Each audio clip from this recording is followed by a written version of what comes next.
all know that I'm a gambling man, and after 2 weeks of Patriots training camp, I figured let's take a look at some of the players you should buy stock in and some of the players you should sell stock in. Welcome into Patriots Today by Chat Sports. I am your host, Brett Alper, and we had some training camp news today, which we'll talk about on a different video, but I thought we should take a look at just some of the risers and some of the guys who are falling. But ladies and gentlemen, we have reached game week. Yes, the Patriots play the Commanders on Friday. We got a joint practice going on August 6th, so I'm excited for it. And just if you're ready for football season, if you're ready for them to suit up, get on the field at Gillette Stadium and play some football, go ahead and like the video. And also, we got a watch party for you Friday. So join the Patriots Today family right now. Hit that sub button while you're at it, while you're also liking the video for all Patriots content all the time. So let's talk about the first guy that I would be buying up the stock. Buying, like, if you have overs, if you can see the overs on books, take it with Kahan Booty because he is absolutely looking incredible. And I think I just need to come out and say this before we break it all down. Like, everybody needs to say a big apology to Booty, and including myself. I thought he was just kind of a mid-wide receiver coming out of 2024. Like, he was okay, but since this season has started, he showed, like, yeah, I'm on this team, I deserve a roster spot, and I'm going to be a breakout wide receiver in the year 2025. Like, Booty has been the most consistent player in Patriots training camp from when we started to today. It seems like every single day he's making a play. I don't have this tweet out here because I was watching it as Patriots training camp was going along, but going to today, it was 4th and 3 for Drake May, and Booty had a toe tap catch, beautiful catch on the play. But let's go back to on Friday when they had their scrimmage at Gillette Stadium. And this is from Phil Perry. I know it's not Drake May, but it's Joshua Dobbs. Like, he's getting reps with everybody. Throw of the night. Hit Kahan Booty deep on the left sideline with Marcellus Dial in coverage. A nice late hands from Booty to share it and score. It just shows that he is taking this year so seriously, and he is becoming maybe even the guy ahead. Like, I thought Kyle Williams was going to be, as a rookie wide receiver, going to be your guy, but no. It's going to be Kahan Booty, and I think that going over from what we saw last season, Moose, if you go show the list for stat of just what he did last year, I have it up there for you. I mean, list for stat, he was solid, and I'll give it to him. Like, we had Jacoby Brissett as the quarterback, but when Drake May took over, he looked good, like 13.7 yards per catch, only 3 touchdowns, 589 yards. But it seems like he's getting a lot better. And even like some of the analysts have seen it. Guys like Phil Perry, guys like Doug Kyde, the media is seeing it, and the coaches are also seeing it. And I think Kahan Booty is going to have an absolute breakout year. Here's what Phil Perry had to say, just how good he's been this training camp. My favorite parts of the day from Kahan Booty were the blocking. Like, he's even blocking too. You've got a gritty, grimy Booty today, whether it's blocking in the running game or blocking for Bob Douglas. Let me add a pause to that one. Those are the types of moments that I think Mike Vrabel will say, yeah, this guy is on the right track. And I really thought that he was probably going to be a potential cut candidate, a potential trade candidate. But what we've seen so far, I don't think the Patriots could trade him.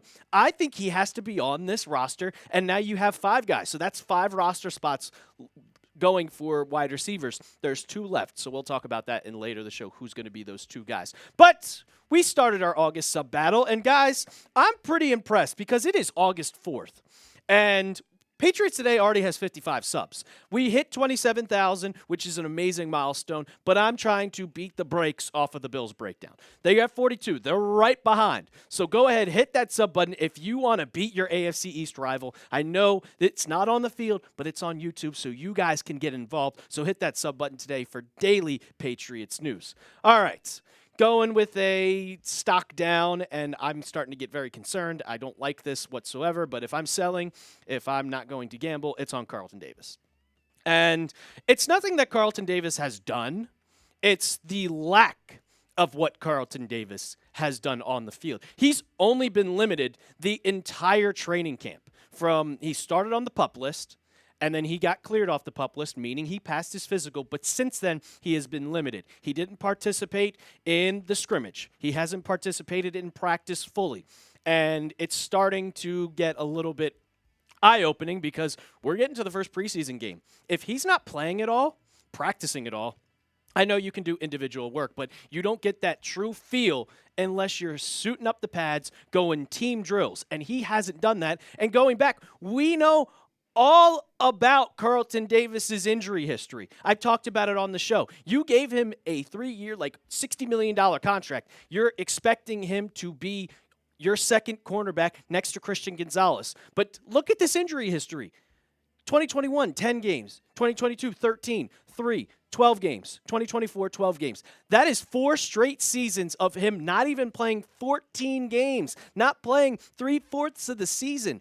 And you're going into this year giving him a big contract, and he might not be ready to the start of the year. Like, he's not practicing, he's only limited, and it's really starting to have a concern. This is what Andrew Callahan tweeted out because Mike Vrabel spoke to the media this morning before practice. No Christian Gonzalez, which is a given because of his hamstring injury. You got to be careful. But Carlton Davis or Kendrick Bourne at practice. None are expected to practice Wednesday against Washington, and Bourne won't practice this week. He got rolled up on last Friday's scrimmage, if you guys saw that. So if they're not practicing, I don't expect him to play in the preseason game. Now, Pat's Planet, who was at Patriots Training Camp, did say this, and they posted a picture.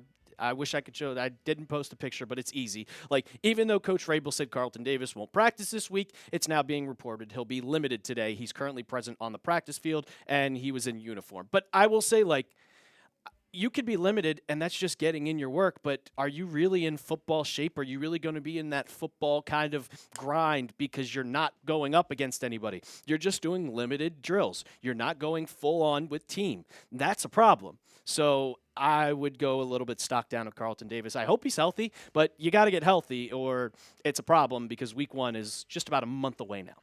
Stock rising. And, I love this guy. And it seems like he's the new left guard, and that's Jared Wilson. Like, take all the money you have, everything. I know it sounds crazy.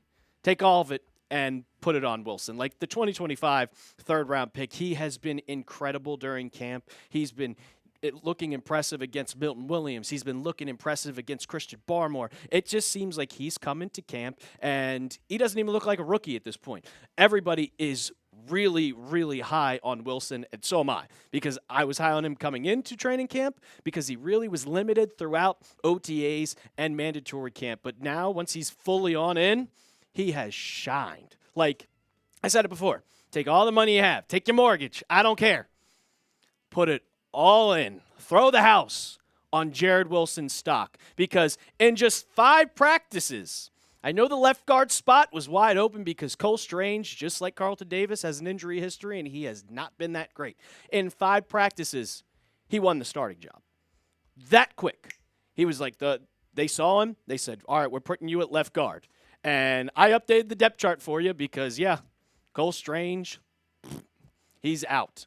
I mean, he hasn't gotten in reps. Garrett Bradbury was back at practice, and we know Cole Strange played a little bit to center position, but now Ben Brown is getting the second team reps. So Cole Strange might be on the chopping block. That's a guy that you might want to sell with your stock. But Jared Wilson, over, up, up, up. And this was July 30th when they had some people talking about it. They asked questions about Jared Wilson because you had your offensive lineman. Caden Wallace says he's really effing good. Milt Williams, he said the future is bright for him, and you can see right there the belief is that Wilson has won the starting left guard competition over Cole Strange. Here's what Phil Perry had to say. He said, maybe the most impressive offensive lineman on the roster. He had the most impressive series of one-on-one reps I have seen, 2 decisive wins over Christian Barmore, and another decisive win against Milton Williams. Like, this guy's the real deal, people. He's the real deal, and he's already got the left guard position, and I'm impressed for it, but I'll ask you, I know a lot of people don't like Cole Strange because I've seen it in the comments a ton, but you guys pick the starting left guard. Type CS for Cole Strange or type JW for Jared Wilson. Before we get on to the people you should keep buying stock in or maybe some people you should sell stock in, you can get your Drake May jerseys today. Yeah, they're still on sale. I've been doing this I did it last week, and I'm doing it again today because they're still on sale, and I want to get this out for you because if you don't have your Drake May jersey yet, what the hell are you doing? Rep your starting quarterback. If there's one jersey that I have, I got a Tom Brady jersey. I got all the Tom Brady jerseys, and unfortunately, I got the last guy that wore 10. Big mistake by me, but I got to rep the team. So get your Drake May jersey today. 20% off while supplies last. It's $104. You can get it in the home, you can get it in the white, or you can get it in the throwback red. Chatsports.com/May jersey. We'll have that in the comments and description of today's video. Support the show and support your quarterback. Support Drake May, who looked really good at practice today after a rough start, but he finished well. Chatsports.com/May jersey.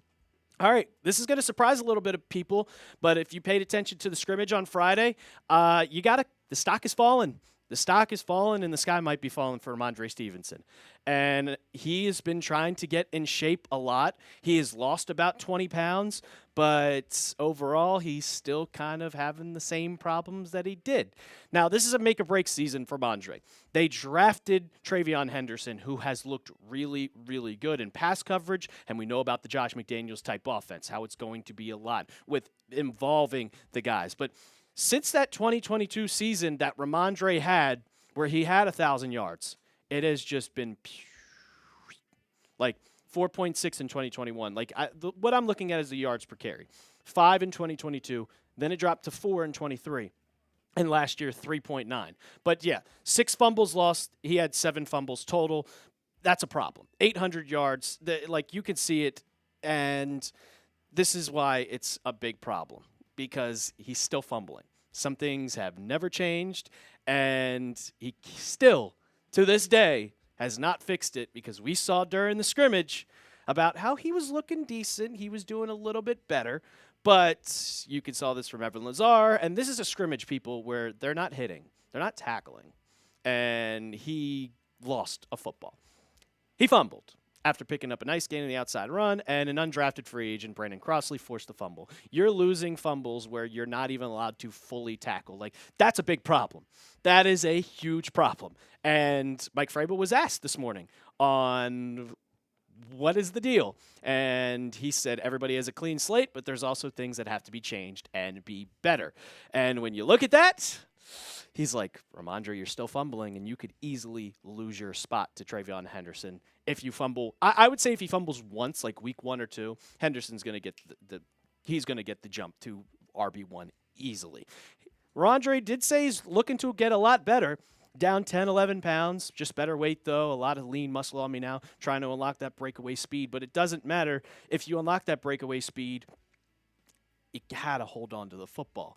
And then Travion Henderson, his stock's rising up because this is from practice today. Catches a long touchdown from Drake May in the back of the corner end zone with Christian Nelson coverage. Henderson has 2 of May's 3 completions so far in team drills. The kid's going to be involved. So you see that? That means Ramondre's going down and Travion's going up. The last guy on my list who you should buy, who should actually not buy stock on, and I'm very disappointed to say this. I'm very sad because I want him to make the team. It's Effing Chisum. Stock is going down. And I tweeted about it, and some people were in my mentions like, Brett, it's one singular practice. It's one ball. Like, that's not going to make or break. You're an undrafted free agent, dude. You have to shine more than every single person on the field to make the team. The odds are stacked against you because there's a reason why you're an undrafted free agent. And Chisum has been quiet. I haven't seen much bad, but when you're not hearing about him, that's not good as an undrafted free agent. Like, we haven't heard a lot about Kendrick Bourne. Kendrick Bourne did get hurt during the scrimmage. He missed practice. He's not going to practice all week, and that's good for Chisum, but bad for Kendrick Bourne. And I want everybody to have at least a fair chance to make this. But during the scrimmage, Drake May struggled a bit. He threw 2 interceptions. It was the first 2 interceptions that he's thrown this training camp. Sure-handed since the spring, but dropped an easy one for Drake May, and that is in a scrimmage where everybody is watching. Like, you have to catch those easy balls because if you do it in the if you can't do it in the scrimmage, what does that mean once you get into the game? Like, Chisum is falling behind. Jalen Polk has been back on the field, and Javon Baker has been sneaky good. Yeah, I know he has the quote about making people in wheelchairs stand up, which is crazy to talk about, but Chisum is falling behind here, and he needs to pick it back up. He's not been in the second rotation of wide receivers. They do their 3, and then they do another 3 with the second group, and Chisum is with the third group. So that's a problem. And also, when you're looking at the locks to make the roster now, you got Diggs, Williams, Pop Douglas, Matt Collins. He was automatically put in the starting lineup when he came off a pup. I got Kahan Booty as a lock to make this spot now. So now I think there's going to be 2 or maybe even 1 roster spot left, and you got these 4 people, not Kahan Booty, but you have Kendrick Bourne, Effing Chisum, and Jalen Polk. Kahan Booty is going to make this roster. So you have Kendrick Bourne, Effing Chisum, Jalen Polk, and Javon Baker. Those are your 4 guys that are going to be trying to make this roster. And throughout training camp, well, today Javon Baker was kind of on fire. Caught 3 straight touchdowns from Joshua Dobbs, including one absolute moss over Marcellus Dial, which was crazy because he's looking good. And then another one from your other guy you're trying to work out with, trying to beat out on the roster. Jalen Polk was 4-0 during one-on-one versus Patriots DBs, and he had one where he kind of caught it over somebody that they had a video of, which was cool to see. But that's a problem. But wait! We are back! Because while I was scripting this, and I saw those tweets that were coming out about Javon Baker, about Jalen Polk, everything just made me look like an idiot. And Effing Chisum must have just had telepathic whatever was going on. And we get this literally probably about 20 minutes as I'm scripting this, right before about to filming this. Effing Chisum, Patriots undrafted rookie wide receiver, makes a one-handed catch on a fade route while falling to the ground. A diving one-handed catch on rookie Craig Woodson. A great grab. Like, just when you think you're out, you're right back in. So I hope he makes the team, man. I'm rooting for him because I didn't like what I saw out of Baker or Polk. But, I mean, if Baker's looking great, like he's mossing the hell out of everybody, he's making grabs, like you can't cut him. I think Polk, though, that would be trade bait if it was up to me. I would try to get a trade with Terry McLaurin, and I'd give him Jalen Polk, but that's neither here nor there. Will Effing Chisum make the 53-man roster? After seeing what you saw during the scrimmage, but he did make that beautiful catch. It's just one catch, though, just like it's just one drop. Go down in the comments right now. Give me a yes or give me a no. Also, subscribe to Patriots Today, and if you want to keep the conversation going, I'm tweeting out videos of Patriots Training Camp. I got you guys covered, retweeting, tweeting out videos, and also my DMs are open. If you want to talk Pats, go and follow me on Twitter. Go and follow me on Instagram, @TheRealAlper. And as always, let's go Pats.